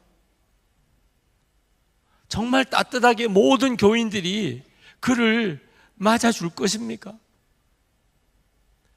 행색이 너무 남루하고 몸에서 냄새가 나는 그런 사람이 교회를 오면 진짜 모든 교인들이 그를 품어주고 아껴주고 그를 새롭게 만들어주고, 정말 세상에 이런 사람들이 다 있나 이렇게 느낄 만큼 그렇게 교회가 할 수 있겠습니까? 아니면 그 사람이 오히려 교회에 와서 더 상처받고 더 실망하고, 그리고는 아주 정말 무섭게 지옥의 자식이 되어서 교회를 떠나게 만들지는 않겠습니까? 우리는 다 은혜 받은 사람, 하나님의 택함을 받은 사람. 그러나 우리는 내가 유대인과 같이 됐는지 사도 바울과 같이 됐는지를 항상 살펴야 됩니다. 은혜는 받았는데, 택함은 받았는데 유대인처럼 된 사람들이 있어요. 자기는 구원받았다. 남에 대한 관심은 없어요. 오히려 남에 대해서 더 경계하고 인색하고 까다롭고, 특히 자기와 수준이 안 맞은 사람들에 대해서는 아주 벌레 보듯이 하는 사람들이 있습니다. 무서운 일이에요. 진짜 택함 받은 사람, 정말 은혜 받은 사람은 마음이 그렇지가 않습니다. 성도 여러분, 우리는 은혜로 택함 받은 사람입니다. 그 증거는 너무나 분명합니다. 그러나 우리의 마음이 정말 은혜 받은 사람 같이 되었는지를 여러분 절대 소홀히 하면 안 됩니다. 기도하십시다.